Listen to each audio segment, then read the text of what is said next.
body is the boat that will take you through the ocean of this life. So take care of this boat, because even a small hole anywhere, letting the external unwanted things to enter it can make it drown. So many things to take care of, no? Your circulatory system, respiratory system, digestive system, and excretory system. No, everything you're taking care of, no? No? Thankfully, we do not have to take care of any of them. What at all then you have to take care of? Yes, you have to take care of only two things, your body and your mind. So be careful of what you're feeding your body with, what exercise you're giving it, what food you're giving, and be careful of what you're feeding your mind with. What you feed your mind with, what thoughts you bring in it, that is what you become. And the reverse is also true. So that is the secret. What you want to become, feed your mind with those thoughts.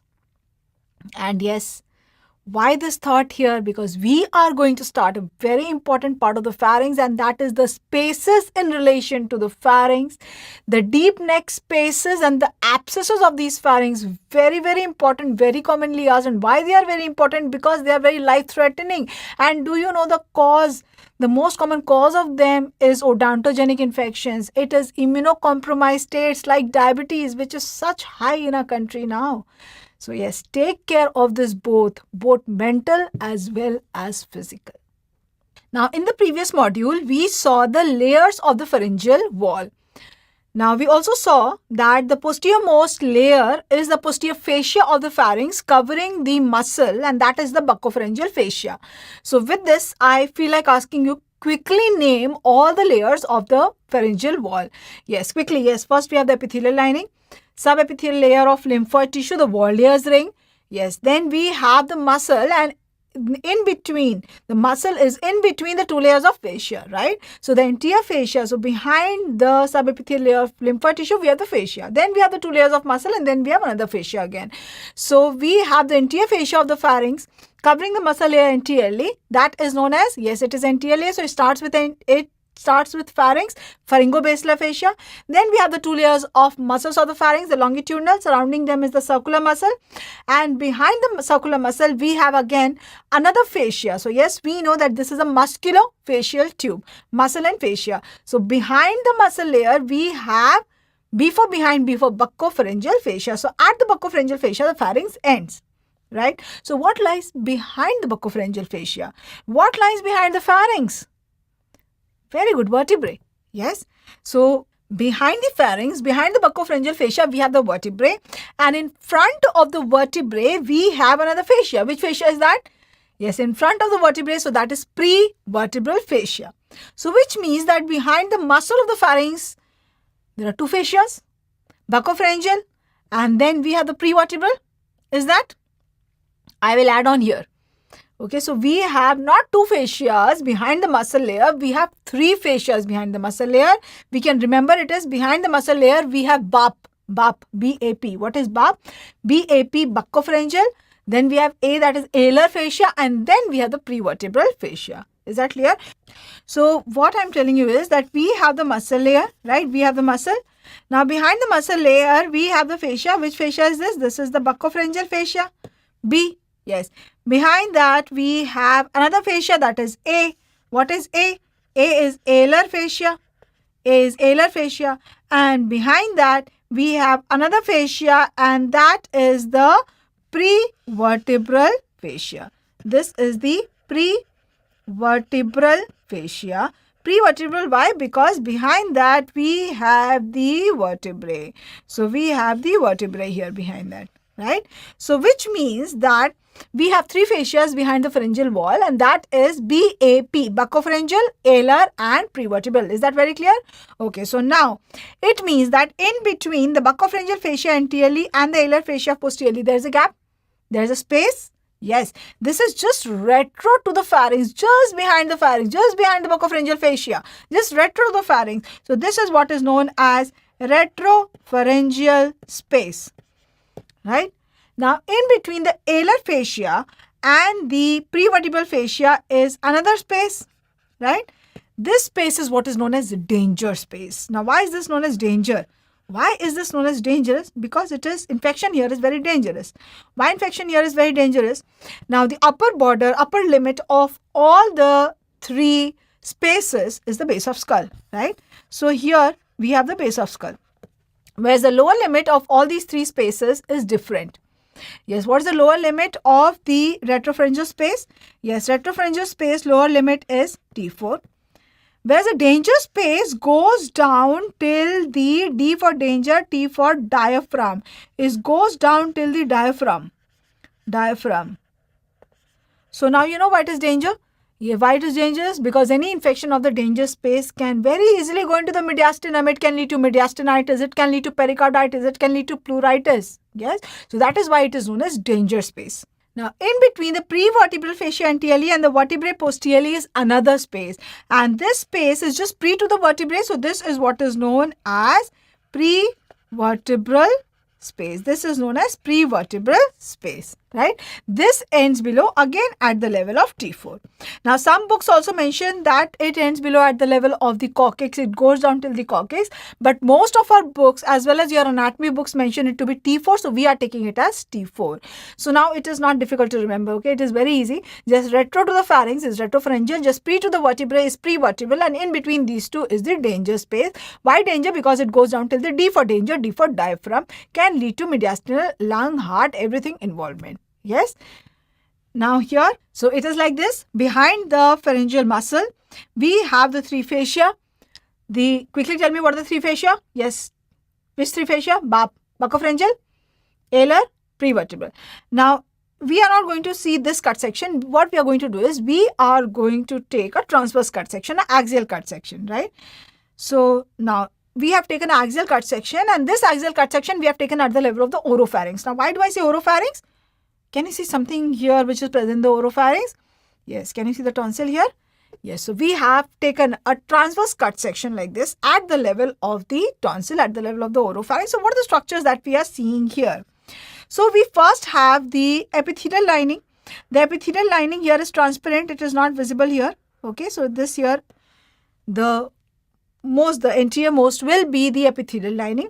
Now, at the level of the tonsil, what will be the epithelial lining? At the level of the tonsil, which is the epithelial lining? Very good, the stratified squamous epithelium. Okay, so now just behind that, we have the anterior fascia of the pharynx. What is that fascia? The pharyngobasilar fascia. Now, this pharyngobasilar fascia, just see here, is the pharyngobasilar fascia forming the capsule of the tonsil? Yes, it forms the capsule of the tonsil. So, we have the pharyngobasilar fascia. Now, behind that, we have the muscle layer. How many layers of muscle? 2 layers of muscle. And behind that, we have another fascia. Which fascia is this? This is the buccopharyngeal fascia. Behind the buccopharyngeal fascia, 2 more fascia. Quickly tell me which 2 fascia? Alar and then prevertebral. So, we have the alar fascia here. This here is the alar fascia. Yes, and behind that we have the prevertebral fascia. So, this here is the prevertebral fascia, right? So, now quickly tell me, just retro to the pharynx is the retropharyngeal space. Yes, the retropharyngeal space is bounded anteriorly by, quickly tell me, anteriorly by buccopharyngeal fascia, posteriorly by alar fascia. Okay, behind the retropharyngeal space is which space? Danger space. Danger space is bounded anteriorly by alar fascia, posteriorly by prevertebral fascia. Prevertebral fascia is the anterior boundary of prevertebral space, which is bounded posteriorly by vertebrae. Yes, by vertebrae. Is that clear? And what is the upper limit of all the 3 spaces? Base of skull. Lower limit of the danger is diaphragm. Rest is T4. Okay. So, here we have understood that very clearly. Yes, we will write it down. But before we write it down, yes, you will tell me that we read something like Waldeyer's ring, right? Yes, that is the ring, adenoid tonsils, tubal tonsils, lingual tonsils, all that. Yes. Did we read something like external Waldeyer's ring also? Yes. Did we have retropharyngeal lymph nodes there? Yes. So, now what you know is, do you know what retropharyngeal space is? Yes. So, in the retropharyngeal space, we have lymph nodes. And these lymph nodes here, these lymph nodes are known as nodes of Rouvier. Nodes of Rouvier. Nodes of Rouvier. And another name for retropharyngeal space is what is known as space of Gillette. Space of Gillette. So sometimes it is asked that what is the content of space of Gillette? So what's this content of space of Gillette? Space of Gillette is retropharyngeal space. And what's the content is retropharyngeal lymph nodes. Why is it significant if there are some lymph nodes there in the retropharyngeal space? Yes, why it is significant is because these retropharyngeal lymph nodes, we saw that the adenoids, they drain into external, these adenoids, tonsils, all these, they drain into external lymph nodes. Yes, the ones that drains into the retropharyngeal lymph nodes are usually the adenoid, and adenoid infections, nasopharyngeal infections are so common in children. Yes, so which means that a lymphadenitis of these lymph nodes, retropharyngeal lymph nodes, will be very common in children. And a lymphadenitis of these lymph nodes can lead to an abscess in the retropharyngeal space. So can you imagine that abscess of retropharyngeal space, which we think can be so uncommon, can be very common just because of repeated infection of the retropharyngeal, of the nasopharynx. There can be a retropharyngeal abscess. So yes, let us now quickly write down. So here we have the first space, that is the retropharyngeal space. Now you will tell me everything. The retropharyngeal space, yes, it is known as the space of Gillette. We already know that. What is the upper boundary of the retropharyngeal space? Base of skull. Okay, what is the upper boundary of the danger space? Again, the base of skull. Upper boundary of prevertebral space? Again, it's the base of skull. What's the lower boundary of retropharyngeal space? It is T4. Okay, and danger space? Diaphragm. Diaphragm. Prevertebral space? Again is T4. What is the anterior boundary of retropharyngeal space? Retropharyngeal space? Yes, we have BAP. B, then A, then P. Yes, so this anterior boundary is the buccopharyngeal fascia. Posterior boundary is B, then A. So it is alar fascia. Alar fascia. Danger space, anterior boundary is alar fascia. And posterior is prevertebral fascia. Prevertebral fascia. Yes, and prevertebral space, anterior boundary is prevertebral fascia. Posterior boundary is vertebrae. Okay. So now we know all these spaces which are present behind the pharyngeal wall. Okay. So now, can you think and tell me that if there is any abscess, either in the retropharyngeal space or in the prevertebral space, both these spaces are present behind the pharyngeal wall. Yes. So both these space abscesses will push the posterior pharyngeal wall anteriorly. Yes or no? Yes. So here we have the posterior pharyngeal wall that you are seeing. And yes, behind this we have the spaces. We have the retropharyngeal, then we have the danger, and then we have the prevertebral. Now what you're seeing is that the posterior pharyngeal wall is bulging anteriorly. The posterior pharyngeal wall, you are seeing a bulge in it. Now how can you know that this bulge is because of a retropharyngeal abscess or a prevertebral abscess? How can you know?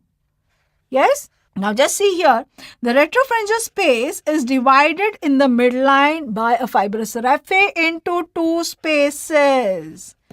Is that right? It is divided into two spaces, which means that any abscess of the retropharyngeal space will never be a midline diffuse bulge of the posterior pharyngeal wall.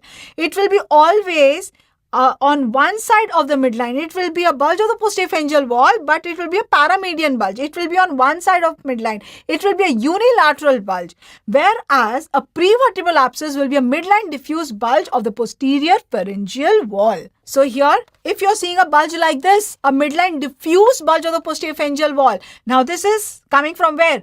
From the prevertebral space. Whereas, if what you're seeing is like this, yes, a unilateral bulge of the posterior pharyngeal wall, then this is coming from where? From the retropharyngeal space. What was the name of that space? Space of Gillette. Contents was, yes, the lymph nodes of Rouvier. So this is again another thing that we want to write, that retropharyngeal space is divided into two compartments.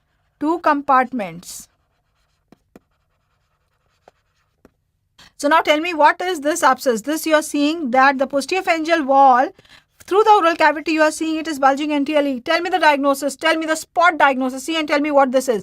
Retropharyngeal or is it prevertebral? Yes, this is the retropharyngeal. Why retropharyngeal? Retropharyngeal is a unilateral paramedian bulge of the posterior pharyngeal wall. Okay, now just see this patient. Can you see this? Yes, we can see here that there is, yes, on one side of midline in the posterior pharyngeal wall. The posterior pharyngeal wall is bulging anteriorly. But where is the bulge? It is not a uniform diffuse. You are seeing it only on one side of midline. So yes, this is how a retropharyngeal abscess will look like. And this retropharyngeal abscess can we find out, can we differentiate on a X-ray?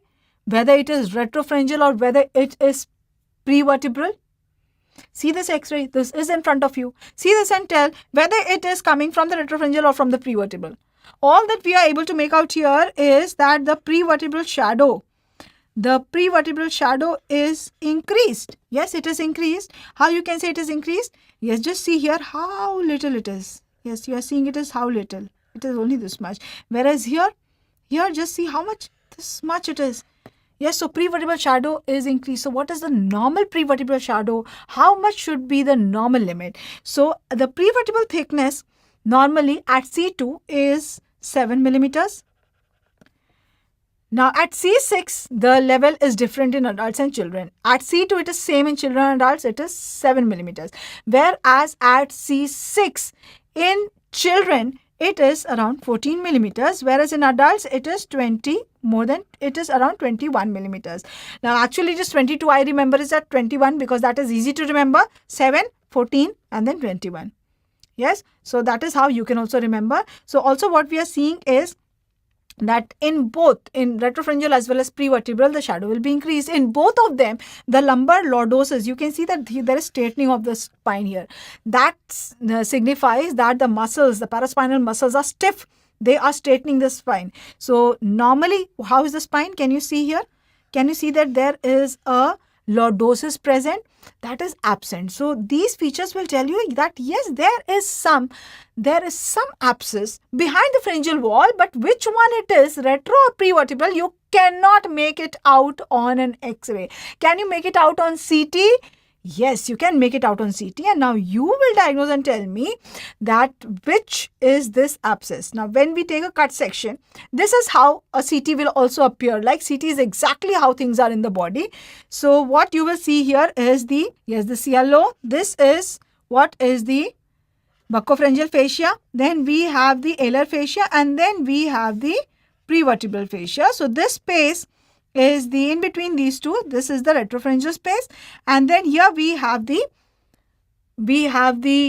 danger space, and then behind the prevertebral fascia, in between the prevertebral fascia and the vertebrae, that is what is known as the prevertebral space. Usually it is very difficult to differentiate them in a normal because they are just adhering to each other. Only when the abscess is there, then the space is created between them and we can see them separately. So now just see here and tell me, just take a guess whether it is retropharyngeal or prevertebral. What do you think? This is retropharyngeal or prevertebral? Yes, what you are seeing here is that in this CT, what you are seeing here is this is the abscess. Can you make out this abscess? Is this the abscess? And can you see the bulge of the posterior pharyngeal wall? Yes, so it is yet a retropharyngeal abscess. So this is a retropharyngeal abscess. Now just see here, what is this? What do you think? Yes, here we are seeing that this is a bulge. Yes, a midline diffuse bulge. So this is a prevertebral abscess. This is a prevertebral abscess. So what do we need to know? We know everything about the retropharyngeal space. So what we need to know about the retropharyngeal abscess is that retropharyngeal abscess can be both. It can be acute or it can be chronic, right? Now acute abscess, what is the cause? The cause in children and adults is different. Children you tell me, adult I will tell you. Children I have told you. Yes, we did not write it there. So that is why we are writing it here now. So now tell me what is the cause in children. Yes, very good. The nasopharyngeal infections, adenoiditis. Yes, so in children it is acute infections. Acute infections of nasopharynx. Acute pharyngeal infections. They drain into the retropharyngeal lymph nodes of Rouvier. And in adults, the retropharyngeal lymph nodes usually they disappear, and in adults the most common cause of an abscess there in the retropharyngeal space is a penetrating injury.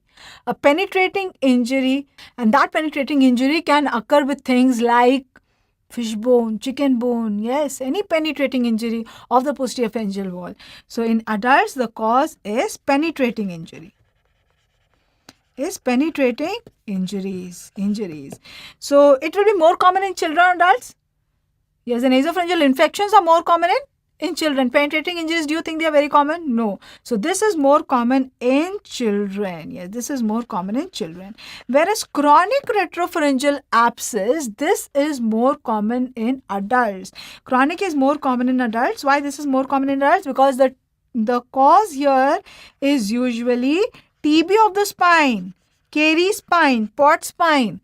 So that can lead to involvement of the retropharyngeal area, leading to retropharyngeal, chronic retropharyngeal abscess. So how will a patient of retropharyngeal abscess present? Yes, this is the common passage for respiration as well as deglutition. So whenever the posterior pharyngeal wall is bulging anteriorly, there will be a difficulty in eating also, there will be difficulty in speaking also, there will be a difficulty in breathing also. So yes, the patient will have definitely in this space there is abscess, such a major space there is. So the patient will have fever, the patient will have dysphagia, difficulty in swallowing. We know this is a connecting channel, yes, for swallowing, for breathing. So there will be dysphagia. There will be painful swallowing. What is painful swallowing known as? Odynophagia. Odynophagia. Yes, there will be difficulty in breathing. There will be stridor. And also I showed you the x-ray. What you were seeing on the x-ray was the spine was stiffened. Yes, and that stiffening of the spine will lead to the tilting of the head on one side. Yes, so what is that known as? That is known as torticollis. Torticollis. This is a unilateral presentation. There will be tilting of the head on one side. That is known as torticollis. Torticollis. And when you examine this patient, can by clinical examination you tell that this is a retropharyngeal or a prevertebral abscess? Yes, that was one of the choice that was given in when this abscess was asked, that a differentiation between a retropharyngeal and a prevertebral can be done on clinical examination, but it cannot be done on X-ray. Another choice was it cannot be done on X-ray. So it can be done on clinical examination, yes or no? Yes. On X-ray? No, it cannot be done on X-ray. So on clinical examination, how do you differentiate? Yes, where is the bulge? You see a unilateral, very, very important, very commonly asked. Yes, whenever this question is asked on retropharyngeal or prevertebral abscess, the presentation of both is the same, almost the same. There's dysphagia, stridor, there is torticollis, there is odynophagia, there is fever. And what is given with that, this presentation is an X-ray. Yes, and by X-ray, you will not be able to find out. So you have to look for these features in the history. Always it is given that on examination, either there is a midline diffuse bulge or there is a unilateral paramedian bulge on one side of midline. On one side of midline, where but of the posterior pharyngeal wall. So there is a unilateral paramedian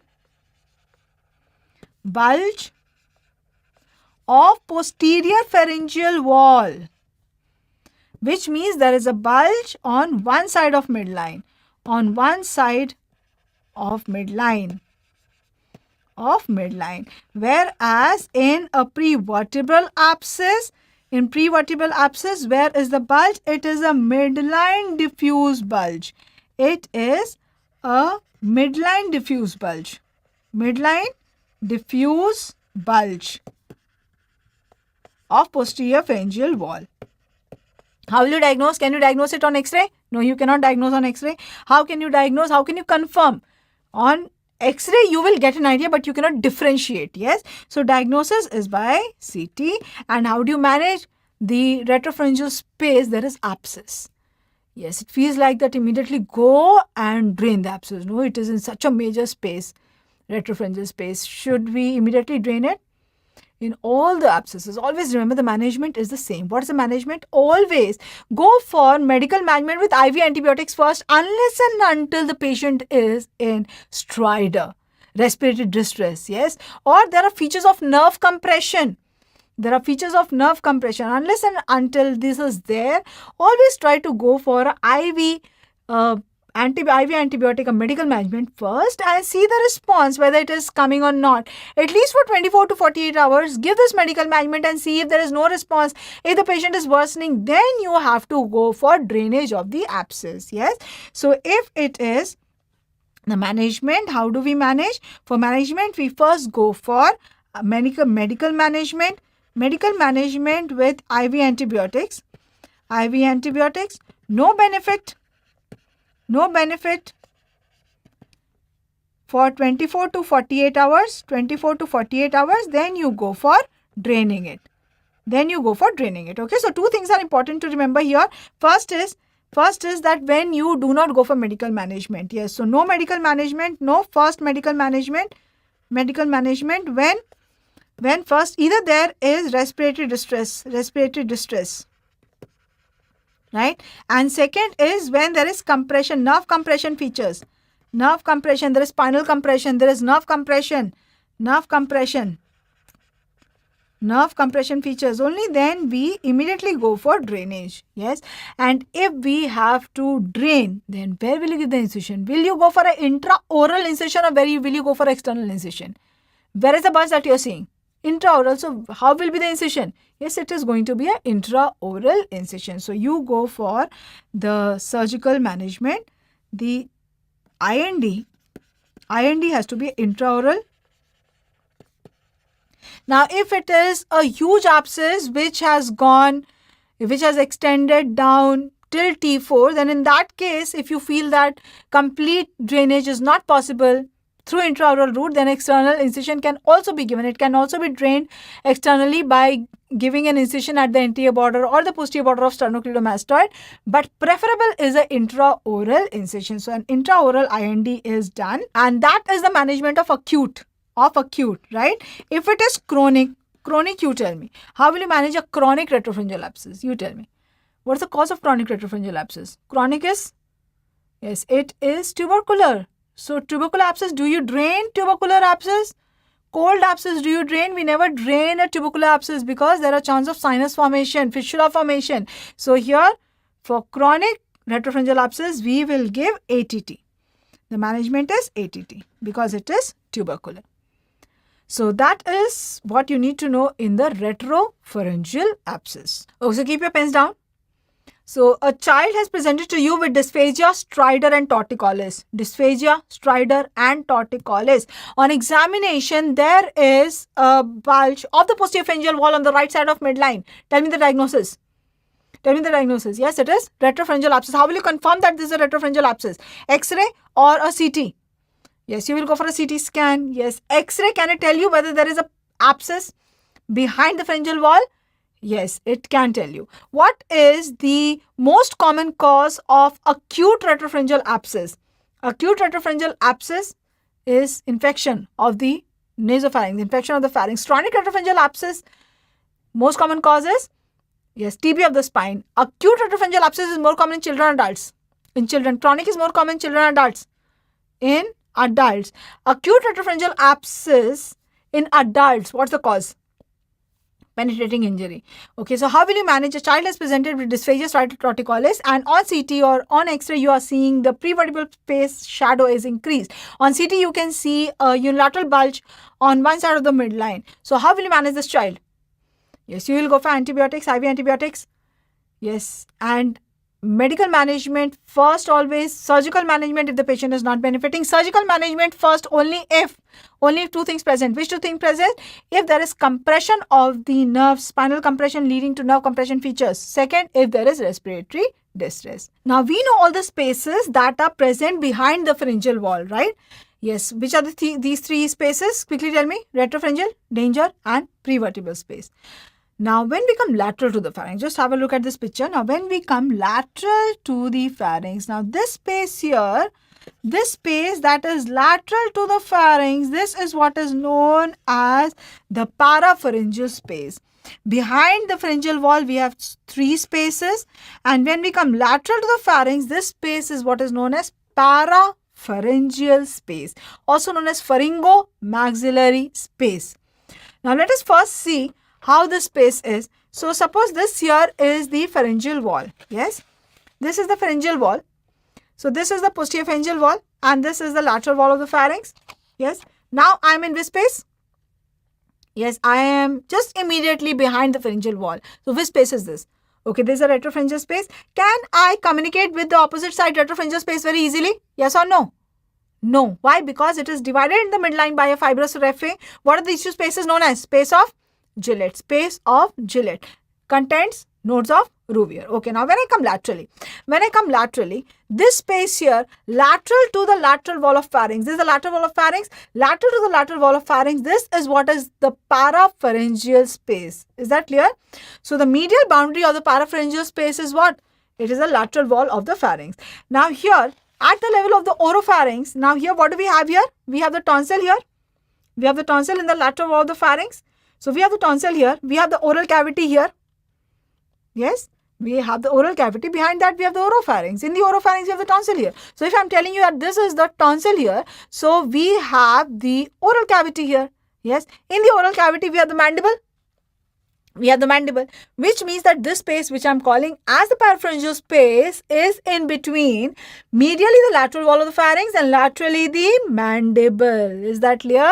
So this space, the parapharyngeal space, is bounded medially by the lateral wall of the pharynx, and laterally we have the mandible. We have the mandible. So here we have, here is my pharynx going down, right? This is my pharynx going down, and this is my mandible. This is my mandible. So which means that this space here in between my mandible and my pharyngeal wall, this here, if I put my finger here, I will be into the parapharyngeal space, right? So this is the parapharyngeal space. Now all of you just put your finger immediately in your parapharyngeal space. Put your finger in your parapharyngeal space. Yes, so this here is the parapharyngeal space. Have you understood this parapharyngeal space? Now, if you have understood that this here is the parapharyngeal space, you also know that this exactly is the space through which all the vessels and nerves from the neck are going into the brain. The nerves from the brain are coming down into the neck. Yes or no? So, what are the vessels and nerves passing through the parapharyngeal space from the base of skull coming down at this level? Which nerves do we have?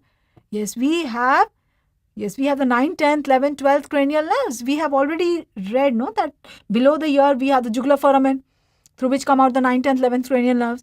So yes, we have the 9th, 10th, 11th, 12th, all of them coming down from the base of skull to the neck at this level. So that is, it is passing through which space? Through the parapharyngeal space. Also, we have the vessels coming down. Yes, we have the internal jugular vein along with these nerves, 9th, 10th, 11th, yes. And we have the vessel going up, which one? The internal carotid. Yes, so all these are the very, very important contents of the parapharyngeal space. Are you getting it? How important this space is? This space just lateral to the pharyngeal wall, just lateral to the pharynx. This is a very important space, the parapharyngeal space. So this space here, lateral to the pharynx is what is the parapharyngeal space. And now just note here that this parapharyngeal space is divided into two compartments. Any other space you know which is divided into two compartments? Is the prevertebral space divided into two compartments? No. Danger? No. Retropharyngeal? Yes. Yes. What are the two names of those two spaces? Space of Gillette. Okay. So now the parapharyngeal space is also divided into two compartments. What divides the retropharyngeal space into two compartments? Midline fibrous raphe. What divides the parapharyngeal space into two compartments? The styloid process and the muscles attached to styloid. So these muscles here attached to styloid, the styloid process and the muscles attached to styloid divide the parapharyngeal space into an anterior compartment and a posterior compartment. Anterior and a posterior compartment. Now just note here that the anterior compartment, which is this here, the anterior compartment literally no contents. Yes. So there are hardly any contents, few vessels and few nerves here. Mainly what is present in the anterior compartment is fat, just fat, lots of fat. Yes. Whereas in the posterior compartment are all these structures that I just told you are passing from the neck above and from the base of skull down. Yes, we are going to write this down very beautifully. Before that, you need to properly understand. So you understand this and we will write down each and every point. Don't worry about that. Okay. So here in the posterior compartment, we have all these important structures. We have the internal carotid, internal jugular, 9, 10, 11, 12 cranial nerves and the cervical sympathetic chain. Now, you will now think and tell me, I have told you the contents of the parapharyngeal space. What divides them into two is styloid process. So what is pre-styloid compartment? Pre-styloid is another name for anterior compartment or posterior compartment. Yes, pre-styloid is anterior compartment. Posterior compartment will be known as post-styloid compartment. Yes. So whenever they are asking about parapharyngeal space, many a times what they ask is pre-styloid or post-styloid. Also, what you know about the parapharyngeal space, anterior and posterior compartment, with that much knowledge, just tell me that if there is an abscess of the parapharyngeal space, it will be more common of the anterior compartment or of the posterior compartment. Anterior or the posterior compartment? What is in the anterior compartment? Just fat. Yes, few vessels, nerves. But mainly it is fat, which means that liquefaction of this fat will be very easy, leading to, yes, any infection. can lead to an abscess in this area very commonly. Yes, so abscesses are much common in the anterior compartment as compared to the posterior compartment. Whereas if there are neurogenic tumors like schwannomas, if there are vascular tumors like aneurysms, then they will be more common in the posterior compartment. Now, before we write it down, there are few more things that I want you to understand, and this should be absolutely clear so that when we write, it should come out of you really spontaneously. Yes. So now just have a look here. Yes, what you're seeing here is the lateral wall of the pharynx. Yes, this is all the lateral wall of the pharynx.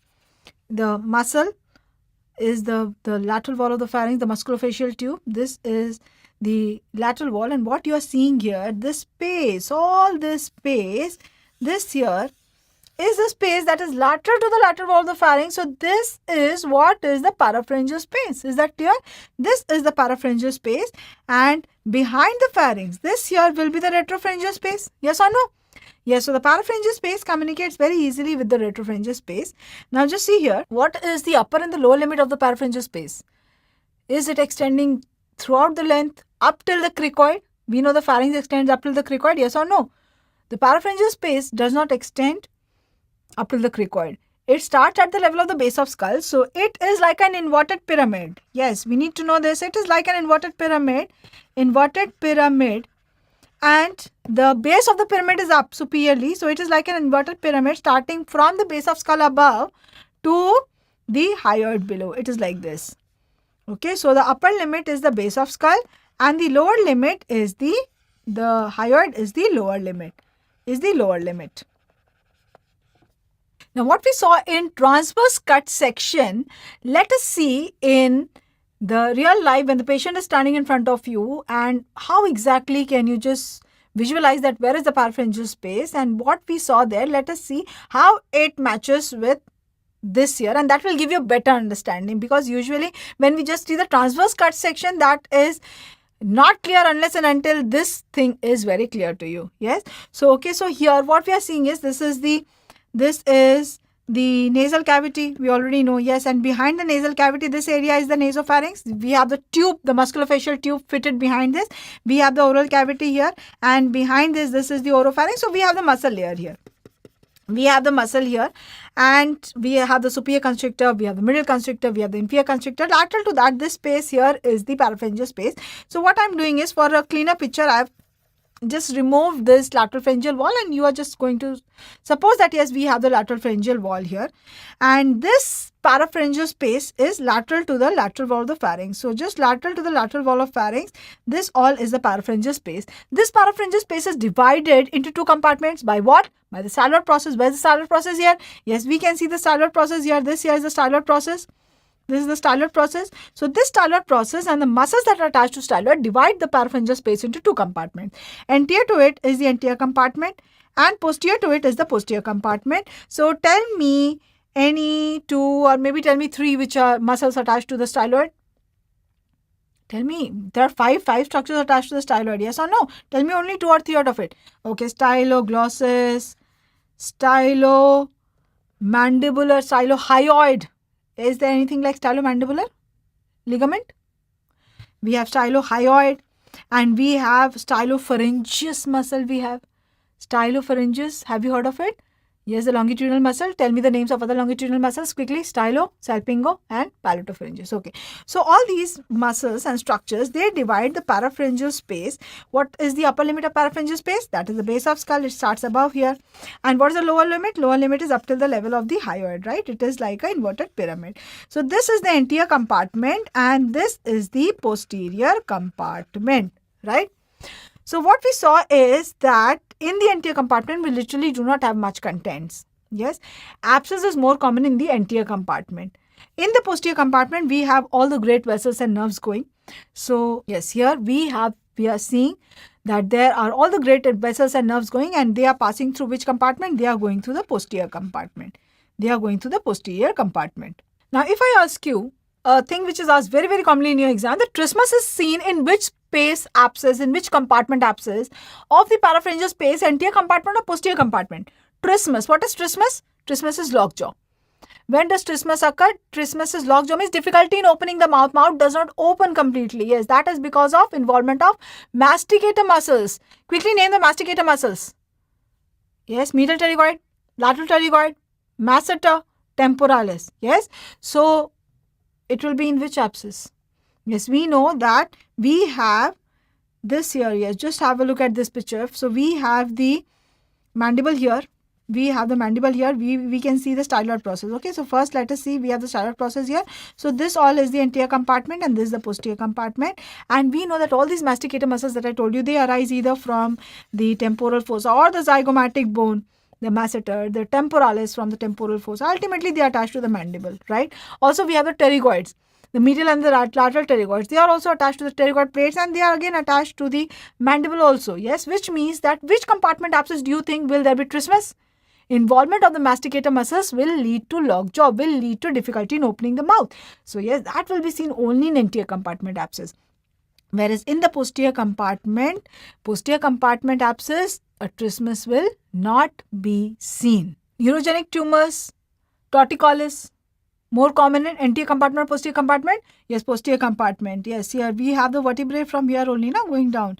Yes, we have the vertebrae here only. So this posterior compartment is very, very close to the vertebrae. The posterior compartment is very close to the retropharyngeal space also. In fact, let us have a look here. Yes, can you see this? We are seeing the pharyngeal wall, the musculofacial tube here. This here, we are seeing this tube, and this space behind this, just behind this, we have the vertebrae. So this space here, this is the retropharyngeal space, right? This is the retropharyngeal space, and here when we go laterally, all these structures, can you see they are going through some space? Yes, this is the posterior compartment of the parapharyngeal space. It is so close to the retropharyngeal space. It is quite posteriorly. So yes, trismus is not seen here. Why trismus is seen in the anterior compartment? You just saw that. So now we will write down all this. Yes, so now you are going to tell me all this and I'm just going to only write this. Yes, so what space is this? Yes, this is the parapharyngeal space. Parapharyngeal space is also known as pharyngomaxillary space, and yes, questions are asked instead of parapharyngeal, what they ask is sometimes pharyngomaxillary, sometimes they give lateral pharyngeal space. So yes, it is present laterally to the pharyngeal wall, so it is lateral pharyngeal space also. So it is known as pharyngomaxillary space, or it is known as lateral pharyngeal space. Yes, and what is the upper limit? Upper limit is, yes, the base of skull. What is the lower limit? Lower limit is the hyoid. Lower limit is hyoid. Okay, tell me medial. What is the medial wall of the parapharyngeal space formed by? Yes, the medial wall of the parapharyngeal space is the buccopharyngeal fascia. Yes or no? Is the lateral wall of the pharynx? Yes or no? Now just see here. Yes, just have a look here. We have this here is the pharyngeal wall. Yes. Now here we have the buccopharyngeal fascia. The buccopharyngeal fascia, behind that is the retropharyngeal space. This is the retropharyngeal space. So buccopharyngeal fascia is the anterior boundary of the retropharyngeal space. Yes or no? Yes. Now this here is the lateral wall. Lateral wall, right? So here again this is the buccopharyngeal fascia. So this here is the parapharyngeal space. So the medial boundary of the parapharyngeal space, I can say that is the lateral wall of the pharynx. Yes or no? Or I can also say that is the buccopharyngeal fascia. Yes or no? Yes. Yes, so if this here is my pharyngeal wall, we have already seen that this pharyngeal wall is not one. This is in 5 layers. We have the epithelium, we have then the fascia, we have the muscle layer, then we have another fascia. Yes, and that is not restricted only to this area. This is the complete wall that we did. This is the complete wall. So, which means that the posterior-most fascia, just posterior to the muscle, to the circular muscle, this is the buccopharyngeal fascia. Yes, so suppose this what you are seeing is the buccopharyngeal fascia. This is the buccopharyngeal fascia in the lateral pharyngeal wall also, and here it in the posterior pharyngeal wall also. So here we have the retropharyngeal space, here we have the parapharyngeal space. So the medial boundary of the parapharyngeal space is the lateral wall of the pharynx, or I can just say it is the buccopharyngeal fascia. Both will be true, yes or no? Yes. So the medial boundary will be the lateral wall of the pharynx, lateral pharyngeal wall. That is why it is also known as lateral pharyngeal space. Or it is fascia. Which fascia? If it is asked which fascia, then it will be the buccopharyngeal fascia, because it's just adjacent to it. Buccopharyngeal fascia. And what is the lateral boundary? Lateral boundary is the mandible, and not only the mandible. Along with the mandible, the structures that are attached to the mandible. So what are the structures that are attached to the mandible? Yes, we have on the inner side, we have the medial pterygoid, we have the mandible, we have the masseter here, and we have the parotid here. So medial pterygoid, mandible, masseter and parotid. So we have the medial pterygoid,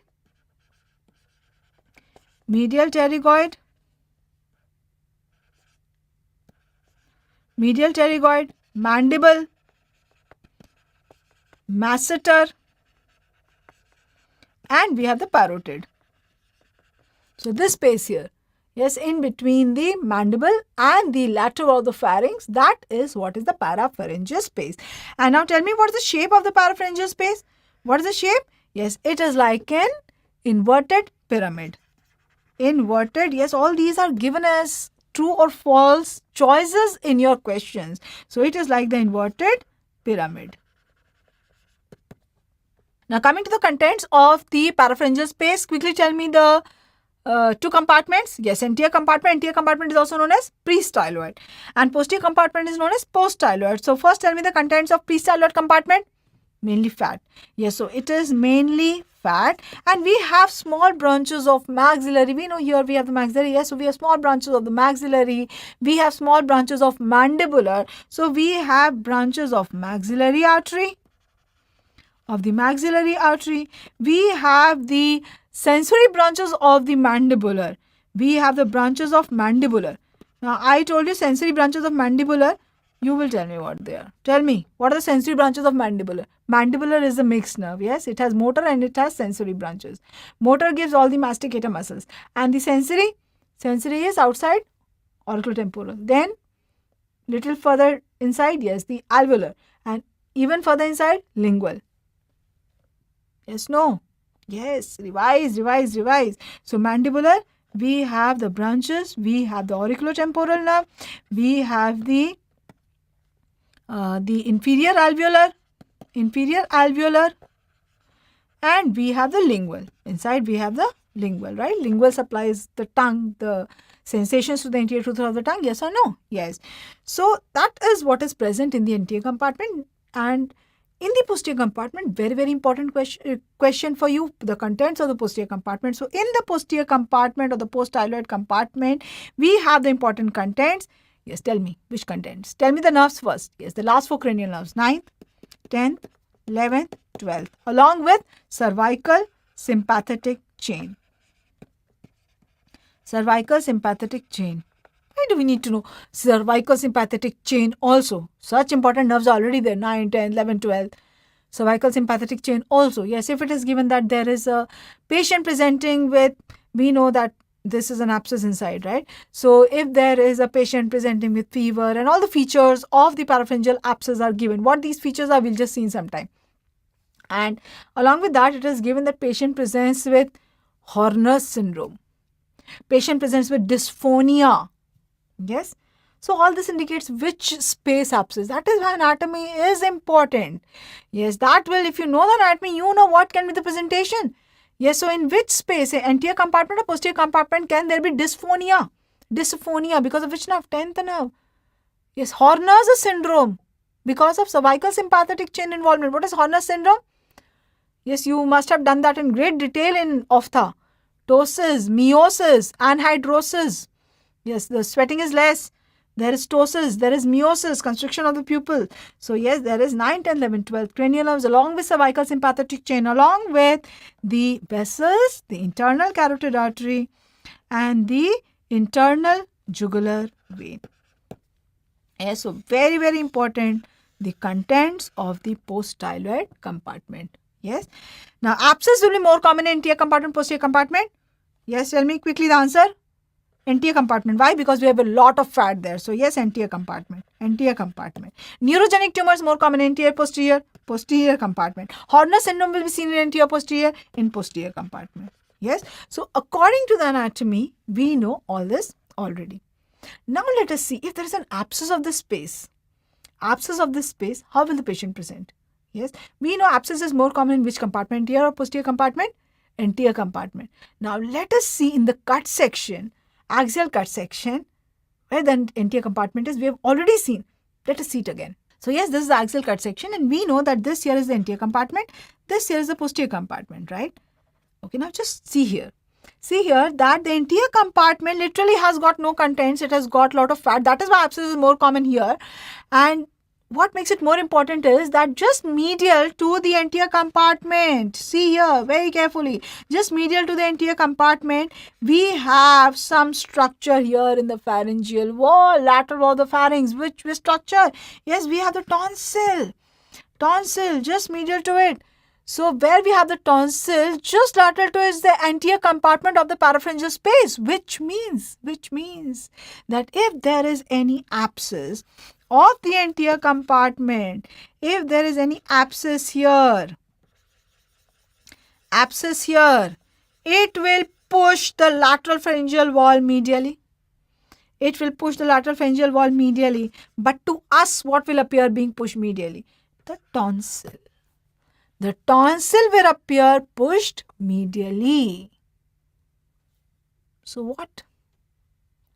Yes, this is what I just told you, that if there is an abscess in the parapharyngeal space, the lateral pharyngeal wall will be pushed medially. Yes, the lateral pharyngeal wall will be pushed medially, and that will push the tonsil medially. Yes. So here, what are you seeing?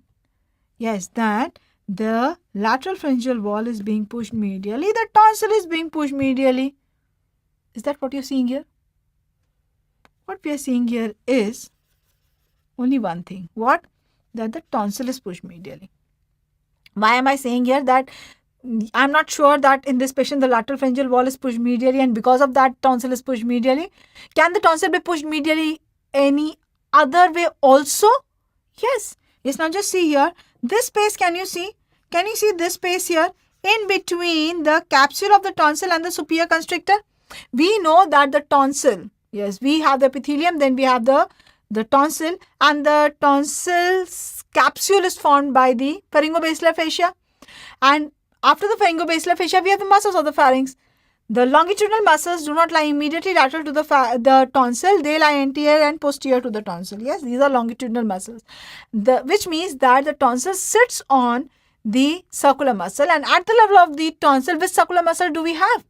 You told me. Yes, we have the superior constrictor. Superior constrictor extends from above till the mandible. So at the level of the tonsil, laterally, we have the superior constrictor muscle, which means that the tonsil sits on the superior constrictor muscle, and that is what we are seeing here. Yes, now in between the capsule of tonsil, listen to this very, very carefully. In between the capsule of the tonsil and the superior constrictor muscle, there is a space. This space is what is known as the peritonsillar space. Peritonsillar space. Infections of the pharynx can very easily go into the peritonsillar space, leading to peritonsillar abscess. And if there is an abscess here, will it not push the tonsil medially? Yes or no? Yes, which means that if this is the appearance that I am seeing, I am not sure that this is a peritonsillar abscess or this is a parapharyngeal abscess. In both, the tonsil will be pushed medially. Yes or no? Yes, if this is a peritonsillar abscess, means the abscess is just next to the tonsil. Just loose areolar tissue next to the tonsil is the abscess. In that case, I will drain it intraorally. I will give an incision intraorally just lateral to the tonsil and I will drain that abscess. Whereas if it is a parapharyngeal abscess, where is the parapharyngeal space? Tell me, show me in your face where the parapharyngeal space is. Yes, this is the parapharyngeal space. So to drain this abscess, I will not have to give an intraoral incision. I will have to drain it externally. Yes, I will have to give an external incision here. If I give an incision here, I will be into the parapharyngeal space. So, and if it's a parapharyngeal abscess, this is a very serious thing. We have so many important structures just in the posterior compartment, but that is also very close to the anterior compartment. How do I be sure that this is a peritonsillar or a parapharyngeal abscess? And whenever this picture is given to you, you have to look for in the history what else is given. So now think and tell me whether this is parapharyngeal or whether this is a peritonsillar abscess. Can we differentiate? By this picture, we cannot. But otherwise, can we? By clinical examination, yes, we can. How? Yes, now just tell me what the boundaries of the parapharyngeal space are. Quickly tell me the boundaries of parapharyngeal space. Medial boundary? Tell. Medial boundary. Yes, lateral pharyngeal wall. lateral pharyngeal wall, lateral wall of the pharynx. Lateral boundary. Yes, the medial pterygoid, mandible, masseter, parotid. Okay, superior boundary, base of skull. Inferior boundary, hyoid. Now, if the abscess in the parapharyngeal space is so much that it has started applying pressure on its walls, only when it is applying pressure on its wall, only when what is the tonsil is yes in the lateral wall of the pharynx. The lateral wall of the pharynx forms the medial boundary of the parapharyngeal space. So only when it has started applying pressure on its walls, only then the tonsil will be pushed medially. Yes, only when the lateral pharyngeal wall is being pushed medially, only then the tonsil will push medially, and to start applying pressure on the walls, on its walls, it will have to first very tightly, compactly fill the parapharyngeal space. Only then the pressure will be applied on the walls. And if it has very tightly, compactly filled the parapharyngeal space, will you not see an external bulge here also? What's the lower limit? Lower limit is the hyoid. So will you not see a bulge here also? Yes, so that is the differentiating feature of a peritonsillar from a parapharyngeal abscess.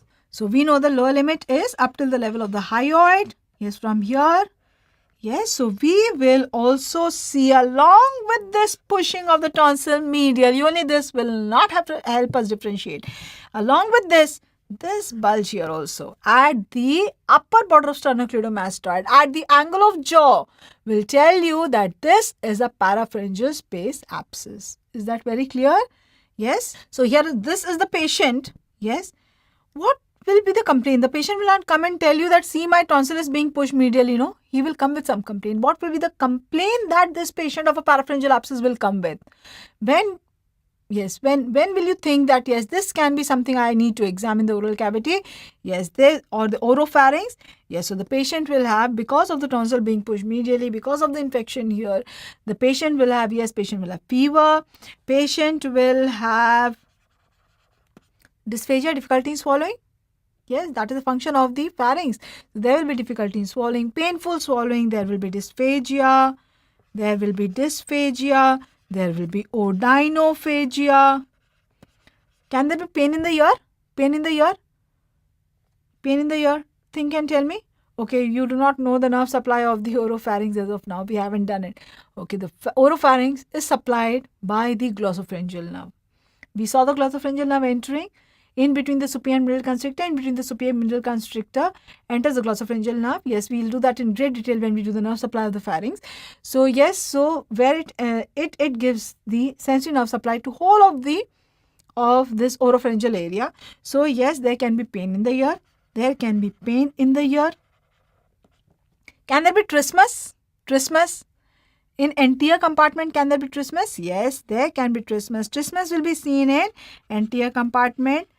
Yes, so this is the features of the anterior compartment. Yes, so yes, anterior compartment will be present. On examination, where will be the bulge? Yes, the tonsil will be pushed medially.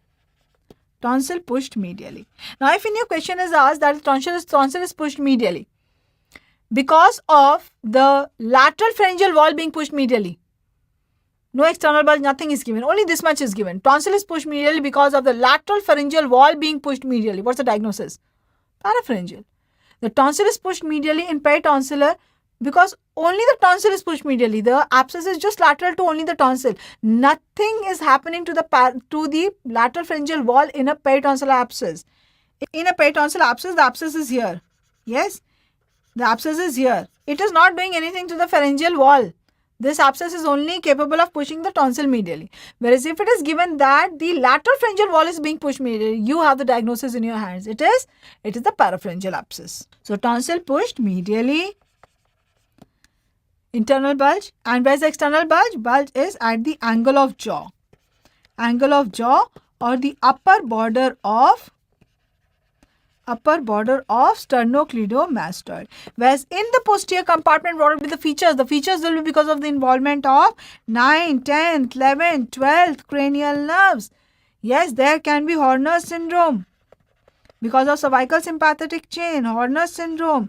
And will there be trismus or torticollis? No trismus. No.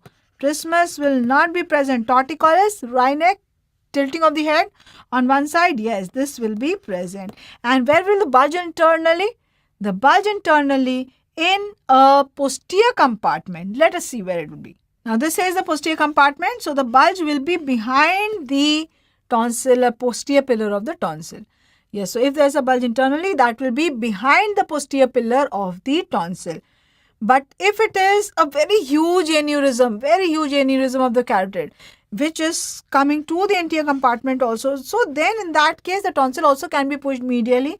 So you have to keep that in mind. But still, usually if it is asked as a differentiation between anterior and posterior compartment, then anterior compartment tonsil is pushed medially, and in posterior compartment there is a bulge just behind the tonsil. Yes, just behind the posterior pillar of the tonsil. So usually the bulge is behind posterior pillar.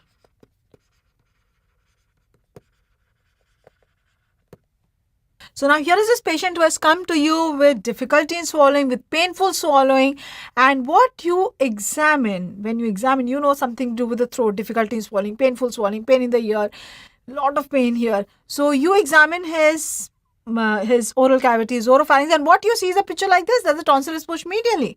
Yes, so now what comes to your mind is, yes, not only peritonsil abscess, always two things should come to your mind when you see a picture like this, either a peritonsil or a parapharyngeal. So you examine the patient externally, and what you see is that there is a bulge externally also. So you diagnose that this is a parapharyngeal space abscess. How do you manage this patient then?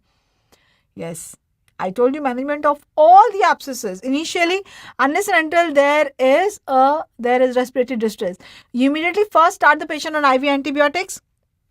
Give IV antibiotics for 24 hours, 48 hours. You see that the patient is not responding, then you have to go for drainage. Yes. So medical management first. So management will be medical management first. Medical management with IV antibiotics. No response, then you go for incision and drainage. And incision and drainage, if you have to do, where will you give the incision here? Yes, we give an external incision just below the lower border of the mandible. So an external incision below the lower border of mandible.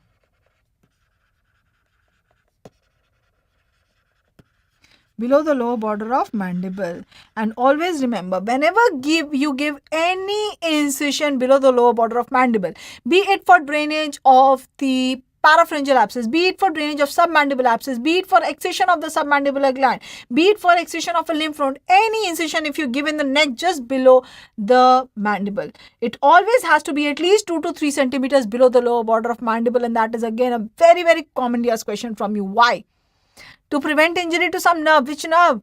Yes, to prevent injury to the marginal mandibular branch of the facial. That dips down here, and then it again comes up along with the facial artery and the facial vein, and you can exactly know where it is coming up. Why? Just feel the pulsations. Just feel the pulsations of the facial artery, and it is coming up along with the facial artery. So if you give an incision just below it, you will injure it. And what if you injure it? What does it supply? It comes to supply the angle of lip. So if at all you injure it, just see here what facial deformity this patient will have. This facial deformity for life unless and until he did not get it rectified. Whenever he will smile, whenever he will speak, yes, this angle of lip will not move. It will not move. That will give a very bad cosmetic deformity. The patient is not going to leave you ever. Yes. So always remember that if you are giving the incision, then it is always 2 to 3 centimeters below the lower border of mandible.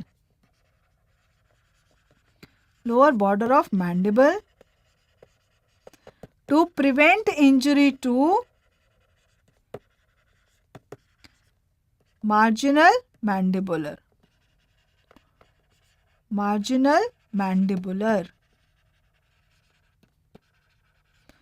branch of facial. Whereas if it is a peritonsillar abscess, then the incision has to be intraoral. So yes, let us see exactly where the peritonsillar space is. So yes, where is the peritonsillar space? Yes, we can see that this here is the tonsil. Yes, so we have the tonsil here. We have the capsule of tonsil. Quickly tell me, capsule of tonsil is formed by which fascia? Pharyngobasilar fascia. Yes, lateral to that we have the loose alar tissue, and behind that we have the superior constrictor muscle. Yes, we have the superior constrictor. So that here is the superior constrictor. So this space in between the capsule of tonsil medially and the superior constrictor laterally, this is what is the peritonsillar space. So this space is the peritonsillar space. This is the peritonsillar space. And yes, what do we have here? Just loose areolar tissue. We just have fat here, and we have the very important vein running through here. That is the external palatine vein, the paratonsillar vein. Yes, this is the external palatine vein. External palatine vein. Okay, so if there is abscess in this peritonsillar space, that is what we call as the peritonsillar abscess, which is also known as quinsy. So first let us write down the boundaries of the peritonsillar space. The boundaries of the peritonsillar space will be medial. What is the medial boundary? I will tell you and you tell me whether it is true or not. Okay, the peritonsillar space is a space, and these have been given as choices in your exam. Peritonsillar space is a space in between the capsule of tonsil and the superior constrictor. Yes or no? True, false? True. Okay. It is a space lateral to the capsule of tonsil. Yes or no? That is also true. It is a space medial to the superior constrictor. Yes or no? Yes. It is in between the pharyngobasilar fascia and the superior constrictor. Yes or no? These are all the same things, just saying in different words. Yes. So yes, the medial boundary is the capsule of tonsil. The capsule of tonsil, that is which fascia? That is the pharyngobasilar fascia. Pharyngobasilar fascia. What is lateral? Lateral boundary is? Yes, lateral boundary is the superior constrictor. Superior constrictor. Anterior boundary is just lateral to the tonsil, right? So what will be the anterior boundary? What will be the anterior boundary? Yes, the tonsil is bounded anteriorly and posteriorly by pillars. Okay, this is the anterior pillar and behind that is the posterior pillar. Anterior pillar is going from the palate to the tongue. So it is formed by the palatoglossus muscle, and the posterior pillar is going from the palate to the pharynx behind. So that is the palatopharyngeus. Heard it somewhere? Palatopharyngeus. Yes, we heard it. Longitudinal muscle of the pharynx along with stylo and salpingopharyngeus. So yes. So the anterior boundary will be the anterior pillar, posterior boundary will be the posterior pillar. So anterior and posterior, this is the boundary. It is just lateral to the tonsil. So just it is bounded by these structures. Anterior boundary is the anterior pillar, and posterior boundary is the posterior pillar. And the content is mainly the loose areolar tissue. Loose areolar tissue, loose fat tissue. Fat. Yes, and along with that we have the vein. Which vein? External palatine vein. External palatine vein, also known as paratonsillar vein.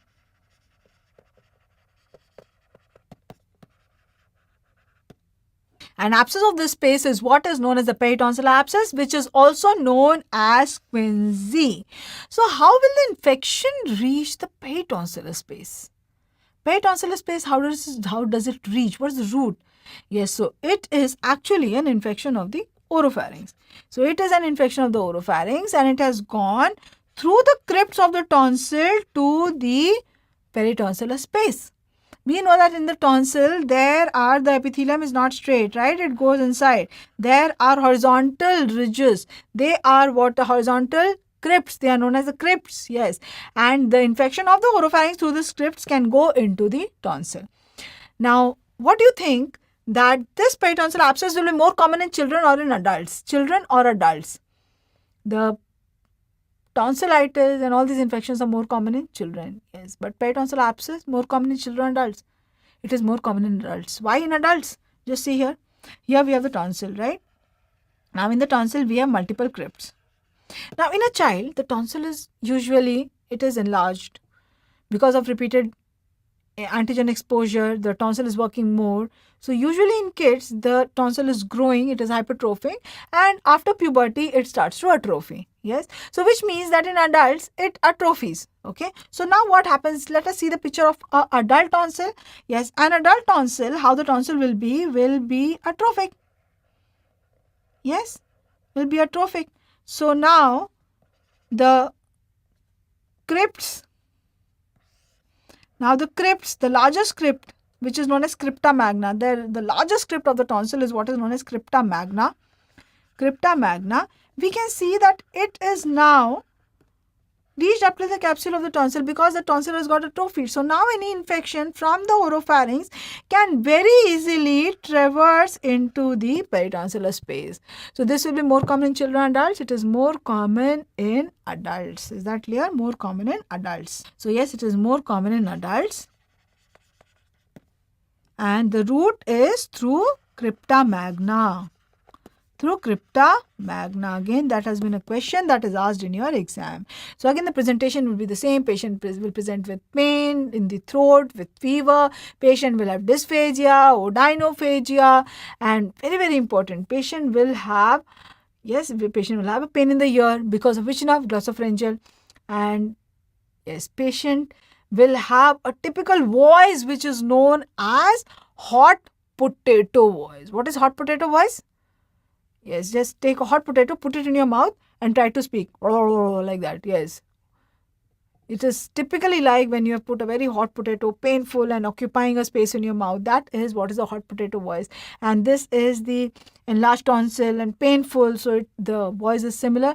That is the hot potato voice. Very commonly asked in your exam. What is the hot potato voice seen in? Yes, it is in the peritonsillar abscess. So the patient will present with what complaints? Yes, patient will have odynophagia, patient will have pain in the ear, patient will have difficulty in swallowing, dysphagia, patient will have a typical voice. What is that known as? Yes, hot potato voice. Hot potato voice. And on examination, yes, what you see is, you see the tonsil is pushed medially. Tonsil pushed medially. Pushed medially. Yes, and also will there be trismus, lockjaw? Yes, there will be trismus here also. So tonsil will be pushed medially. There will be trismus in both, in peritonsillar as well as in parapharyngeal space abscess, anterior compartment. So yes, trismus will be present. Why trismus here? Because the superior constrictor is very close to the pterygoids. So the spasm, the inflammation here leads to spasm of those muscles also leading to trismus. So now, how do we manage this? How will you manage? The patient has come with this and you have diagnosed that there is a peritonsillar abscess. Why peritonsillar abscess you are telling? Yes, you are not seeing any external bulge here. So you have diagnosed that this is a peritonsillar abscess. So how will you manage? Yes, management of all abscesses is the same. I told you again that yes, you first give the medical management. Yes, and also what you can do here is, this is very easily accessible site. So also what you can do is you can aspirate here. You can aspirate many a times just IV antibiotics, or many a times instead of drainage, if you have aspirated the abscess, the antibiotics work. So you give antibiotics, you go for aspiration. If not benefited, then you go for incision and drainage. Yes. So you go for medical management first, medical management with IV antibiotics. IV antibiotics, so against which organism? Yes, you give IV antibiotics against group A beta hemolytic strep. Beta hemolytic strep, whether it is group A beta hemolytic strep, whether it is any other strep also, we know it is gram positive, right? So we have to give antibiotics against gram positive. Also very important, also against anaerobes. Anaerobes, yes. Why specifically I am telling you this? Many of the time patient comes with the complaint that there's a lot of pain in the throat and there is a peritonsillitis. There might be a peritonsillar abscess also. The tonsil is being pushed medially. So the abscess is inside there, and the patient has been started quite early on antibiotic, for example, an augmentin the patient is already taking and has been advised by some, yes, definitely doctor only. Yes, and the patient is not responding. The patient is not responding. Yes, and then they tell that yes, you have to be now incision has to be done, drainage has to be done, and the patient has just been started on an anaerobic cover and the patient responds wonderfully. So always remember, whenever there is any oropharyngeal or oral, any abscess, any infection, any inflammation in this area, always give a anaerobic cover also. Always give an anaerobic cover also there. So yes, you give against anaerobes also, and the surgical management is always first aspiration. Even if you on aspiration you get a lot of pus, and also if you're seeing that there is a lot of pus, you anyway will have to give the incision and drainage. Still always do an aspiration first. Why do an aspiration first? Yes, why do an aspiration first? Because this presentation, This presentation, yes, it is when it is with features of inflammation and all, it is likely to be an abscess only, of a peritonsil abscess only. Yes, sometimes what happens is that there is a huge aneurysm of the carotid.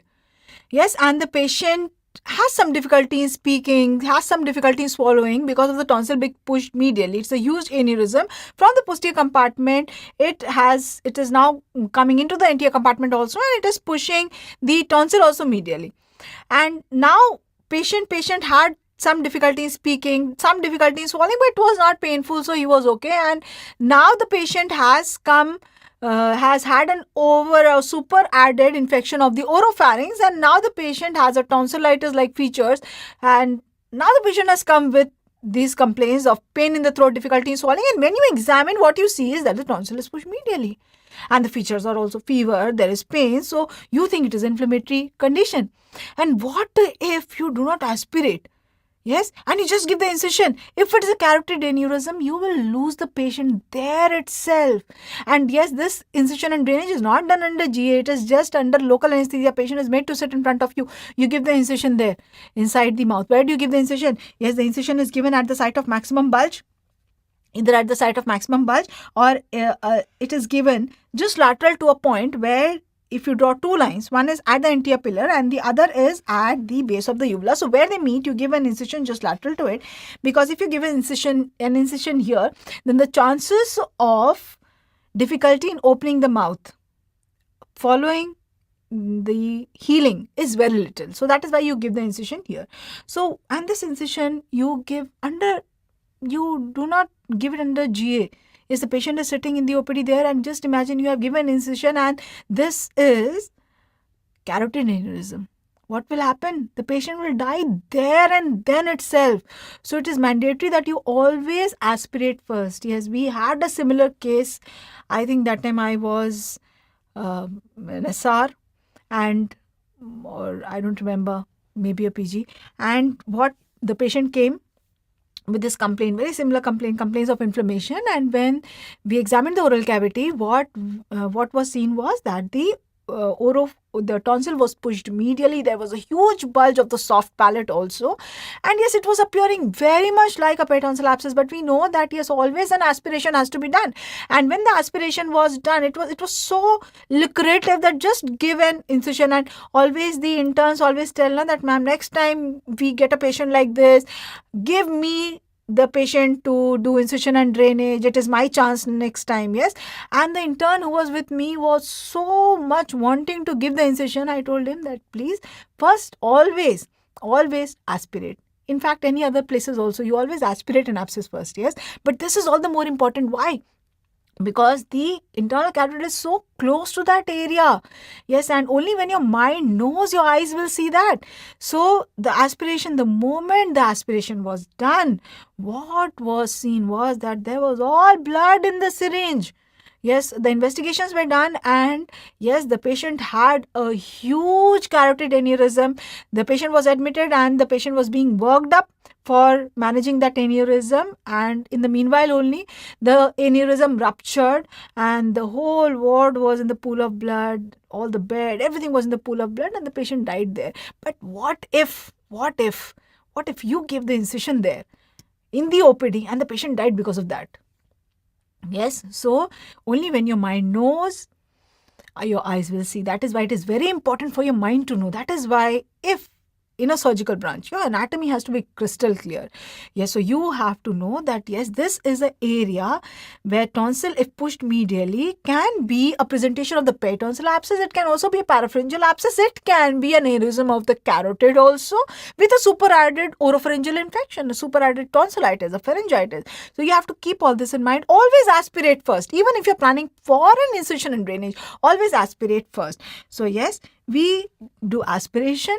Many times aspiration just suffices. If it not, then we can go for incision and drainage. And where the site of incision is, you already know now. And is peritonsil abscess an indication for tonsillectomy also? Yes, it is an indication for tonsillectomy. When do we do tonsillectomy? patient has come to you, you have drained the abscess, and now you are given the antibiotic for 5 days. Should we take up the patient for tonsillectomy after 5 days of antibiotic, or maybe immediately after we have drained the abscess? When? Yes, after draining the abscess, we wait for at least 6 weeks. So we wait for an interval of 6 weeks. That is what is known as interval tonsillectomy. So we go for interval tonsillectomy. Interval tonsillectomy.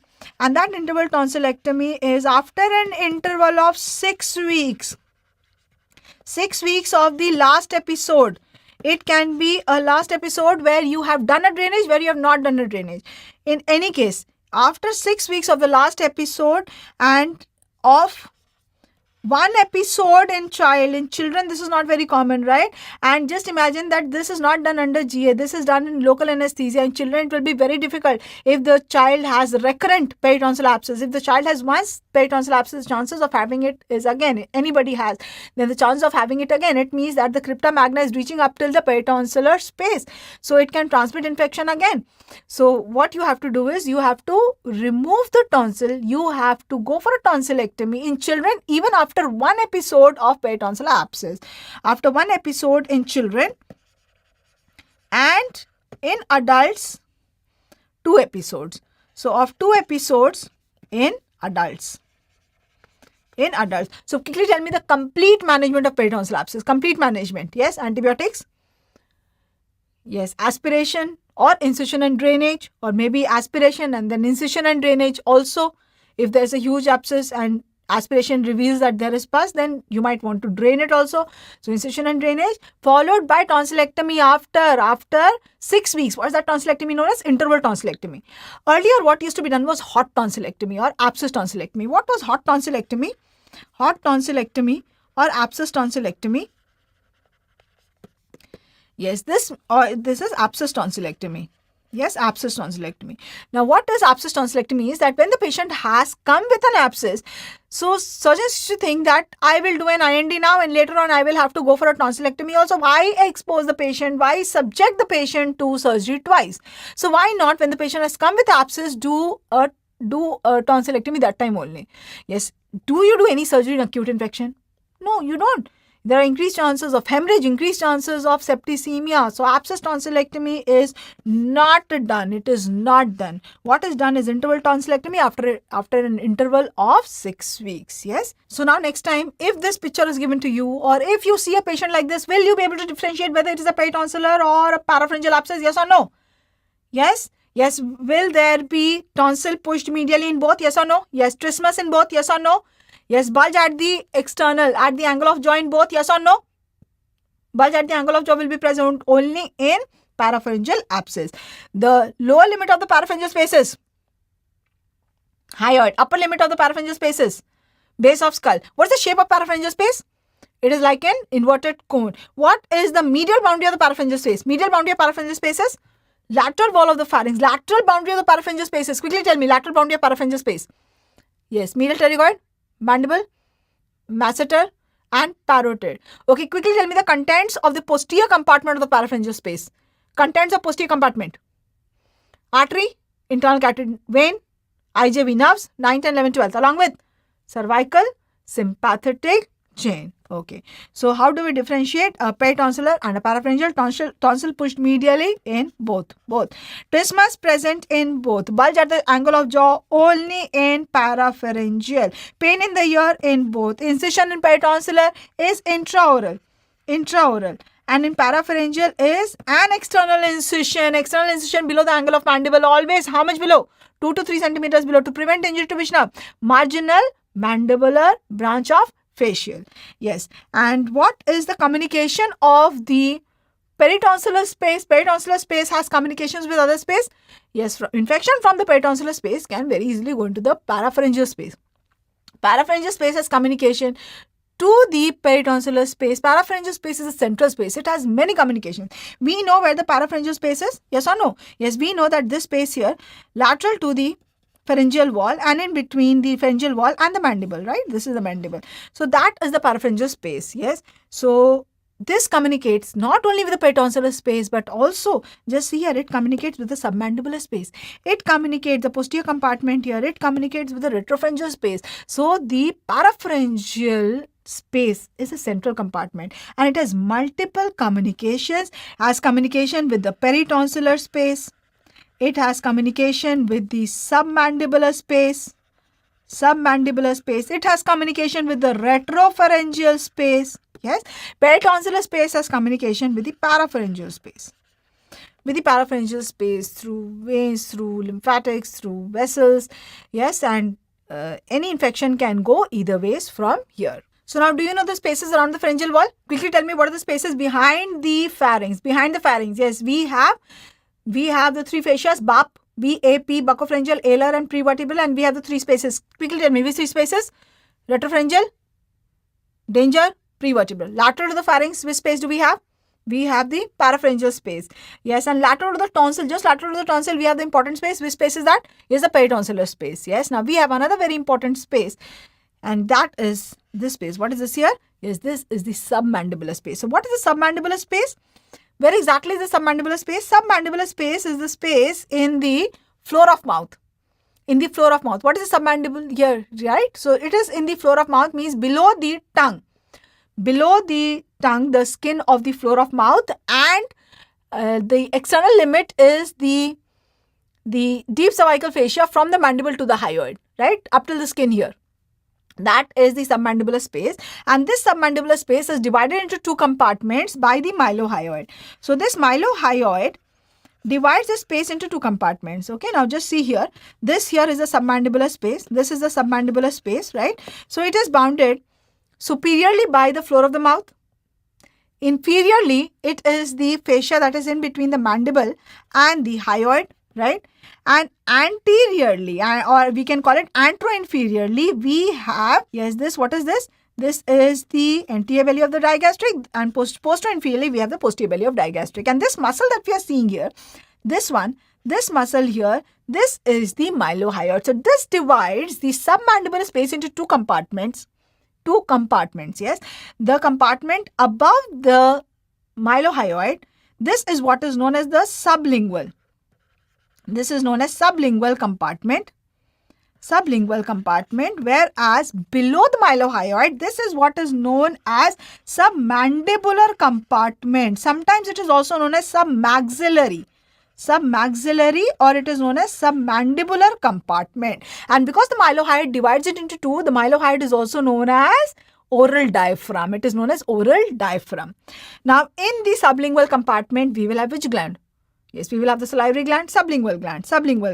Whereas in the submandibular compartment, we have the submandibular gland. Now, submandibular gland, it has two parts. Yes, the deep part, also some part of the submandibular gland also goes into the sublingual area. Now, what is the significance of this space? Is that this space is very, very commonly infected. How can infection come here? Yes, just see here. Can you see that the tooth is projecting into this space? Yes, so the tooth is projecting into this space, and the molars and the premolars. The premolars project into the sublingual space, molars project into the submandibular space. So any odontogenic infection can very easily track down into these spaces, leading to the submandibular space abscess. And submandibular space, we know, does not communicate only with the submandibular. It is not localized here. It communicates with the parapharyngeal space. Parapharyngeal space in turn communicates with the retropharyngeal space. Yes, so this can be a very severe, grievous infection if you do not manage it early. So yes, let us quickly write the boundaries here. The submandibular space, the upper boundary is the floor of mouth. The lower boundary, tell me. Yes, lower boundary is the deep cervical fascia. Between the mandible and the hyoid. Anterior, we can call it anteroinferiorly. Yes, anteroinferiorly is the anterior belly of digastric, and posterior is the posterior belly of digastric. And the source of infection here is, what is the most common source? Source of infection here is dental caries. It is dental caries. Yes, so if it is dental caries, then can you tell me the organism which will be here? Most commonly, yes, it will be Strep viridans. This I have told you, Strep viridans. You tell me another. Tell me one more. Yes, anaerobes. Anaerobic in organisms, and the infection of this space leads to cellulitis of this submandibular space, and cellulitis of the submandibular space is what is known as Ludwig's angina. What was peritonsillar abscess also known as? Quinsy. Yes, this is known as Ludwig's angina. This is known as Ludwig's angina. Ludwig's angina. Ludwig's angina. Yes, so how will the patient present? When will you think that this is Ludwig's angina? Yes, the presentation is because of involvement of the sublingual compartment or the submandibular compartment, and both these compartments usually they communicate at the posterior border of the mylohyoid. So usually both of them are involved, and patient has features because of involvement of both. So when the submandibular compartment is involved, then patient has a feature like this. Patient has a diffuse bulge of the submandibular area just below the mandible. There is a diffuse bulge. And how is this bulge? This is a very hard woody appearance. It is a brawny. It is known as a brawny appearance. Brawny. It is known as a woody feel, hard woody feel. Yes, why? Because it's a very tense space. Hard woody feel. Hard woody feel. Whereas when there is a infection, whereas when there is an infection of the sublingual compartment, then patient has a raised floor of mouth. Raised floor of mouth. Yes, so because of raised floor of mouth, can you see here in this patient what is happening? Yes, the tongue is pushed up. Tongue is pushed up. And when the tongue is pushed up, what will happen? Difficulty speaking, difficulty in eating. So there will be difficulty in speaking. There will be difficulty in eating. Yes, and can you see here how much the mouth is opening? Yes, there will be trismus. Will there be trismus in this area? Yes, we know that we have all the masticator muscles here. So yes, there will be, we have the medial pterygoid here, we have the masseter here, submandibular spaces here. So yes, there will be trismus also. There will be trismus. There will be trismus present here. Yes, so if you see a patient here, this appearance itself tells you that what's the diagnosis? Yes, this is the Ludwig's angina, and yes, when you open the mouth, you will be able to see that the floor of the mouth is raised, the tongue is raised. So here to diagnose that this is Ludwig's angina, there is something like Goldring's criteria. What is this Goldring criteria? Yes, we need to know this. There are 4 findings that you should have in a Ludwig's angina. First, it is always cellulitis. Okay, it is always cellulitis. If you aspirate and you find pus, then you do not label it as Ludwig's angina, only the name changes. Then you say that this is submandibular abscess. But if there is only cellulitis, that is what we call as Ludwig's angina. Be very careful about that. Yes, that is something that is asked in your exam. It is cellulitis of the submandibular space. Yes, second, it is always bilateral. Always bilateral.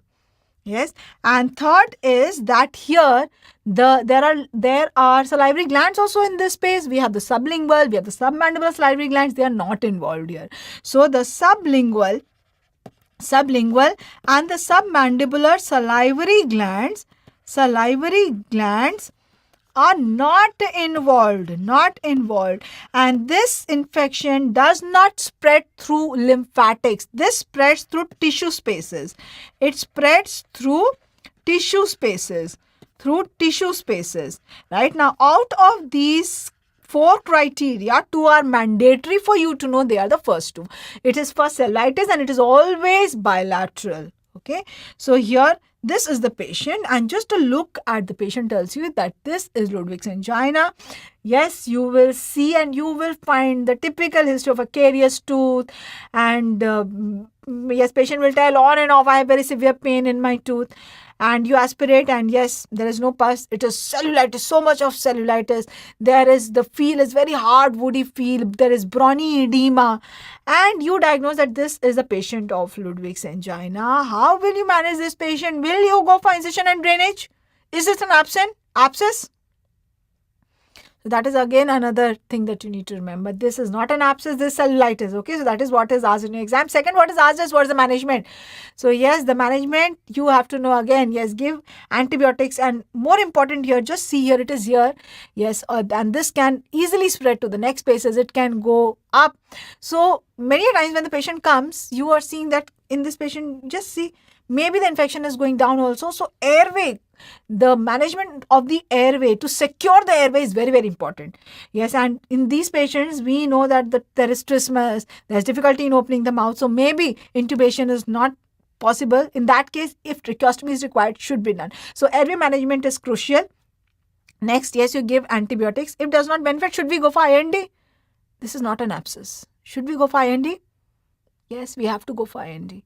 It is not an abscess, but still if the medical management does not work, we have to go for IND. Why? Because this is a very tense space. So incision is given to relieve the tissue pressure. Once the tissue pressure is relieved, then the healing gets accelerated. So the management is, first is secure airway, and if the airway is secured, if the patient is okay, if the patient is not in respiratory distress, then it is okay, just start with IV antibiotics. So first airway has to be secured, and you have to give IV antibiotics. No benefit, then you have to give, yes, incision and drainage. And where will you give the incision? This is a bilateral. So one incision here, one incision here. No? Like this? One incision like this? Kill the patient. No? It is given one incision in midline from one angle of mandible to the other. Yes, so it is given from one angle of mandible to the other. Again, how much below the lower border of mandible? Yes, it is 2 to 3 centimeters. So midline incision, because this is bilateral. Yes, so midline incision 2 to 3 centimeters below the lower border of mandible, below the mandible, to prevent injury to which nerve? Yes, the marginal mandibular nerve. Now here is a question that is asked repeatedly in your exam, and whenever this question is asked, I see you always getting confused. So now let me ask you now this question, and let me see whether you're getting confused or not. A 30-year-old male following dental caries underwent dental extraction. Okay, so there is dental caries, now underwent dental extraction, now presents with difficulty in eating, difficulty in swallowing, difficulty in opening the mouth. Okay, so on examination there is trismus, the tonsil is pushed medially, and there is a bulge at the angle of jaw. The most probable diagnosis is quinsy, Ludwig's angina, parapharyngeal abscess, retropharyngeal abscess. What's the diagnosis? You want me to repeat?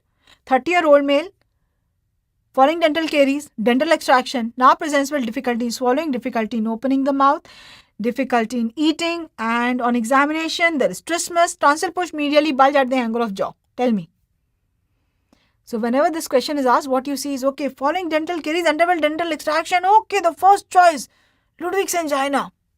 Yes, in the very easy question, I marked Ludwig's angina. You come out and you tell to your friend, that was such a simple question, no? There was one question on Ludwig's angina. Your friend does that, oh, it was not Ludwig's angina. Why didn't you read the question completely? Did you not see that the tonsil was also pushed medially? This is quinsy. Why? Because he also did not read the complete question. He also did not read the last line. What was the last line? Bulge at the angle of jaw. Yes, so what is this? This is a parapharyngeal abscess. So always read the question completely before answering. Yes, so what is Ludwig's angina? It is infection of submandibular space. Submandibular space infection of Ludwig's angina is cellulitis or abscess? Cellulitis, is it unilateral or bilateral? It is bilateral. What's the management? Antibiotics, incision drainage, yes or no? Yes, incision and drainage. Incision, unilateral, bilateral, midline, central incision. What is the most common route of infection for Ludwig's angina? Yes, it is dental caries. What's the most common route of infection for peritonsillar abscess? Yes, oropharyngeal infection going through the tonsil through crypta magna into the peritonsillar space. Yes? Yes. So now let us have a look at this picture. Yes, can you guess what the diagnosis is? What are you seeing here? Yes, what we are seeing in this picture is that, yes, this is a child, and what we are seeing here is redness, congestion in this area. Yes, this is a typical appearance of parotid infection, parotid abscess. Parotid abscess. And how did the infection go to the parotid? How can infection go to the parotid? So yes, the parotid is bounded by the two layers of the cervical fascia, the deep cervical fascia, and this is another space which is known as the parotid space. So in the parotid space, we have the parotid, and the cervical fascia binds it very tightly. So there's a very tense space, and infection of this space can lead to parotid abscess. So from where can infection reach here from? Yes, very, very easy to reach the parotid because the parotid has a duct which opens in the mouth, the Stenson's duct. Yes. So how can the infection go there? Yes, the infection goes through the mouth, through the Stenson's duct, which means that there has to be an infection in the mouth. Yes, so can everybody very easily develop the parotid abscess? Which people develop? Yes, the people who have usually very dry mouth. Yes, the orodental hygiene is very poor, and who have dry mouth. Dry mouth means what? Dry mouth means they have dehydration, features of oral dehydration. So the bacteria in the mouth get accumulated and they go retrogradely through the Stenson's duct into the parotid. So that is why in people in whom following surgery there is NPO, or in people in who are given radiotherapy. Yes, do you know for head and neck cancers, whenever radiotherapy is given, the radiotherapy that destroys not only the tumor cells, but it also destroys the normal tissue also. And in this area, we have the normal tissue we have the salivary glands. So when they get destroyed, the patient has a very dry mouth. Yes, so that is a very important predisposing factors, and this occurs very commonly in immunocompromised. Yes, immunocompromised, diabetics, in HIV patients, and there is no age predisposition. It is seen both in children also, it is seen in elderly also. There is bimodal, children also in elderly also. Don't think that this can be seen only in elderly. Any child will come with these complaints, you will not think of parotid abscess. Yes, it can be. So the route is through the oral cavity. It is through the Stenson's duct. Through the Stenson's duct. The predisposing factors are oral dehydration. Oral dehydration. There is bad oral hygiene. Oral hygiene is poor. There are odontogenic infections, dental infections, odontogenic infections. The patient is immunocompromised. And yes, the most common organism is staph, but strep also can be found, and whether it is strep or staph, usually the management is the same, right? What is more important is that oral, what did I tell you? Any oral infection, any infection going through the mouth, always give what coverage? Anaerobic coverage. So yes, anaerobes. So many times I've seen patients who, because of whenever they have had this abscess or they have had this infection, have been given just augmented, and the patient is not responding and has been posted for surgery, and just starting them, only when I've started them on added just an anaerobic cover, yes, the patient responds so wonderfully. And you can give something which has both the cover, the gram-positive also and the anaerobic also, like clindamycin you can give, yes. So the response is dramatic when you add the anaerobic cover. So here the patient's presentation is, the patient has pain, the patient has fever, the patient has difficulty in opening the mouth. Yes, patient can have difficulty in opening the mouth, difficulty in mouth opening. The age is bimodal, it is seen in children, usually 3 to 6 years, and it is seen in elderly also. On examination, there is redness, there is tenderness. It is very tender, it is very red, and it is very firm. Yes, why firm? I told you it is abscess, right? Yes, but on examination, by palpation, you will not come to know whether the abscess has started forming or not. Why? Because I told you this is a very tense fascia, this is a very tense space, and the fascia is very tight here. So the abscess remains very tight for a very long time, and it does not become fluctuant very early. It takes a very long time to get fluctuant. So if you just think that there is no fluctuation, so I'm not going to think that this is an abscess. That is wrong. Okay, so there can be an abscess, but still we know that abscess does not always require an incision and drainage. Always what you have to do is start antibiotics first. So you start antibiotics, give the proper coverage of the organism, and most of the time it benefits. Only if it does not benefit, then you go for incision and drainage. So yes, the external appearance is redness, there is tenderness, there is firm. Fluctuation is late, and this is a question that is asked in your exam. The fluctuation is late. Fluctuation is a late sign. Fluctuation is a late sign. Late sign. And internal, what you see is internal, you will be able to see when you just massage the parotid, you will be able to see pus coming out from the Stenson's duct. So yes, internal, you can see pus coming out, pus from the Stenson's duct. Stenson's duct. So how will you manage? Yes, always management has to be a medical management first. Yes, give the proper antibiotic against the organisms, and if it has not benefited, yes, you give medical management. Give medical management for some time, around 3 to 5 days you give, and if not benefited, then you have to go for surgical management. Now what you need to remember in surgical management is that here the parotid, what are we dealing with? The parotid, and through the parotid passes a very important nerve. Which nerve is that? Can you tell me? Is that the facial nerve? And what are you going to do? There is an abscess here which you're going to drain, right? And whenever you're going to drain abscess, we know that we are going to open the tissue spaces so that the loculi open and the abscess comes out, right? But we have this nerve going here, the facial nerve, and we know it is such an important nerve. We cannot drain the abscess and tell the patient that, okay, I have treated you for the abscess and you are having the facial nerve palsy now. You cannot do that. Yes, so you have to be very careful not to injure the facial nerve.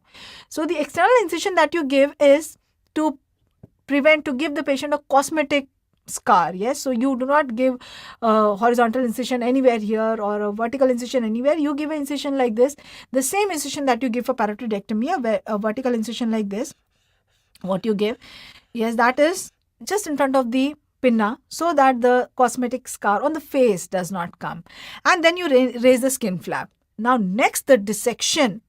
Next dissection that you do, each and every moment you have to keep in mind what? The facial nerve. So once you have raised the skin flap, the next dissection has to be always parallel to the facial nerve, which means if this is the facial nerve that is going here, yes, it will be a very thin nerve, right? So this is the facial nerve. Your dissection plane will always be parallel to this nerve, right? It will never be perpendicular. It is never going to be like this. It always is going to be parallel to the nerve so that you do not injure this. And that is what you follow. This is the procedure of dissection that you follow whenever you are dealing with any other important nerve also, not only with facial, yes, and not only nerve, important vessel also. Whenever you are dealing with areas, doing dissection in the areas where there are important nerves, important vessels, so you always dissect in the plane of the important nerve or important vessel. Yes, so here it is like this, so you do like this. Yes, when you are dissecting near the carotid, yes, it will be again parallel to the carotid. So it is always parallel to the plane of the important nerve or the important vessel, and this is what is known as the Hilton's method. So the surgical management is incision and drainage. The incision is the same parotidectomy incision. So skin incision is a vertical incision, but later on the plane of dissection is we can say it is horizontal. Why? Because it is in the plane of the facial nerve. Plane of the facial nerve. Plane parallel to the facial nerve. Parallel to facial nerve. And do we wait for fluctuation to occur to decide whether we want to go for incision and drainage? No. What I have told you here, give medical management, wait for 3 to 5 days. Yes, don't wait that fluctuation is developing only then. If for 3 to 5 days for appropriate, you have given the appropriate medical management, patient is not benefiting, then you have to go for incision and drainage. So, okay, now do you know the spaces behind the pharyngeal wall? Yes or no? When I tell you retropharyngeal space, what comes to your mind? Retropharyngeal space. Yes, retropharyngeal space. Superior is, base of skull, inferior is T4. How many compartments does it have? 2 compartments. Which other space has 2 compartments? Along with the retropharyngeal space, which are the spaces? 2 compartments. Yes, parapharyngeal space also 2 compartments. What divides the retropharyngeal space into 2 compartments? Midline fibrous raphe. What divides the parapharyngeal space into 2 compartments? Styloid process and the muscles attached to styloid. What are the components of constituents of the post-styloid compartment? Post-styloid compartment. Nerves 9, 10, 11, 12 along with cervical sympathetic chain. And the vessels, artery, internal carotid, vein, internal jugular. Tonsil is pushed medially.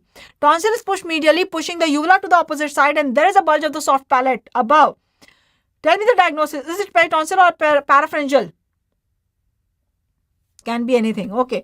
Also, there is an external bulge at the angle of jaw. Then that is parapharyngeal. No external bulge. Then that is peritonsillar. Trismus will be seen in peritonsil or parapharyngeal. In both. Ludwig's angina is unilateral, bilateral. Ludwig's angina is bilateral. What is the most common cause of Ludwig's angina? Dental caries. Yes, Ludwig's angina is infection of which space? Infection of submandibular space. What is the typical feel? Yes, the woody feel or the brawny edema. What is the management of parotid abscess? Yes, antibiotics not benefited. Incision and drainage, do you wait for fluctuation to occur? No. How do you give the skin incision? Vertical. And how is the further dissection done? In the plane of which nerve? Yes, in the plane of the facial nerve. That is what is known as the Hilton's method. Hilton's method. You must have read about it. Hilton's method. And what is the predisposing factor for parotid abscess? Again, that's a very important thing that you need to know. Yes, oral dehydration, odontogenic infections, immunocompromise. Yes. So now, do you know all the spaces here? The deep neck spaces, the abscesses of these spaces, very, very commonly asked because that is the emergency. And yes, last and not the least, yes, some important points about all the deep neck space infections. Overall, the leading cause of deep neck space infection is odontogenic infection. It is more common if odontogenic infection is more common cause. It will be more common in males or females. Yes, males because of tobacco chewing, because of smoking. So males is more common. Male is more than female with a ratio of not too much of a difference. It is just 1:6:1, but yes, male has a little more predominance. And probably that is the reason. Otherwise, books write that the reason is not known. That is what I feel, that it is because of the oral, because of the poor orodental hygiene. Oral carcinoma is also more common in males because of the smoking, the tobacco chewing. Yes, so probably that is the cause. Predisposing factors are immunosuppression, poor oral hygiene, and the best modality is X-ray, CT. Yes, best modality is always a CCT. Yes, on an X-ray, can you differentiate a retropharyngeal and a prevertebral? On a CT, yes, you can. And the management for all the neck abscesses always give, first is secure the airway. Okay, secure airway. If airway is secure, then skip this. Okay, and then you have to give IV antibiotics.